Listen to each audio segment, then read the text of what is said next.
Le fleuve Sassandra. Des siècles que les hommes le parcourent pour se déplacer et pour pêcher dans ses eaux. Mais depuis quelque temps, les pêcheurs traditionnels comme Karamogo s'inquiètent. Il y a d'abord eu le manque de pluie, plus irrégulière depuis quelques mois, puis les poissons qui se font plus rares. Bon, là, j'ai pêché peu de poissons, parce que les herbes sortent de l'eau en ce moment et les poissons sont cachés dans ces herbes. Il faut attendre que l'eau monte pour qu'ils sortent pour pouvoir les pêcher. Karamogo vit de la pêche depuis qu'il est tout petit. À 46 ans, le fleuve et ses eaux n'ont plus aucun secret pour lui. Mais ce retour de pêche ne correspond en rien à ses habitudes. Après une nuit passée sur le fleuve, à peine quelques dizaines de kilos de poissons. Insuffisant pour subvenir aux besoins de sa famille. S'il pleut en abondance et que le fleuve est rempli d'eau toute l'année, la pêche est bonne. Mais s'il n'y a pas d'eau et qu'il ne pleut pas, c'est vraiment dur de trouver du poisson. Moi, je suis bozo, c'est la seule activité que je sais faire. Et c'est la pêche qui me permet de prendre soin de ma femme et de mes enfants.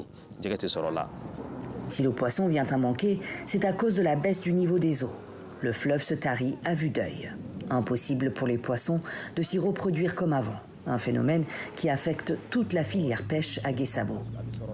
Isidore Koulibaly a parcouru 400 km pour s'approvisionner à la source. Mais même ici, le poisson est devenu trop cher. La pénurie fait grimper les prix et affole la clientèle.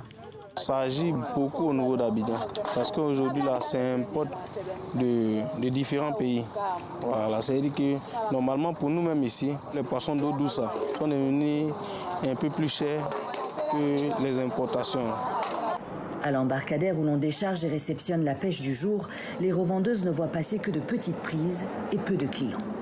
Dans notre activité, ça ne marche pas. On n'a jamais vu ce temps-là même. On vend tout poisson qu'on paye là, ça ne marche pas. Tu vas, tu tombes. Si tu ne tombes pas 20 000, 15 000 par jour, tout l'argent est fini. Moi, j'ai pris ma tontine, quand ça, tout est fini. Le gouvernement n'a qu'à venir nous aider. Comment on va travailler, comment ça peut changer. S'ils veulent contrôler l'eau là pour que les gens changent le matériel de travail là, ça va nous arranger. Parce que les gens prennent les petits foulées pour travailler aussi. Face à la raréfaction des poissons matures, certains pêcheurs utilisent de petits filets et pêchent de jeunes spécimens, aggravant ainsi le cycle de la pénurie. Partout au marché de Guessabo, c'est le même constat. Il n'y a plus de poissons dans l'eau maintenant. Les poissons sont petits, il n'y a pas de gros poissons. Hein? Poissons aussi maintenant, c'est devenu cher. Ce qu'on gagnait là, on ne gagne plus dedans. Hein? Donc maintenant, là, c'est manger, on cherche dedans maintenant. Pour pouvoir payer 1 kilo de riz et puis aller préparer à la maison. Massiata Sanogo, comme la plupart des acteurs de la filière pêche de Guessabo, craignent désormais pour la survie du fleuve. Et avec elle, celle de leur métier.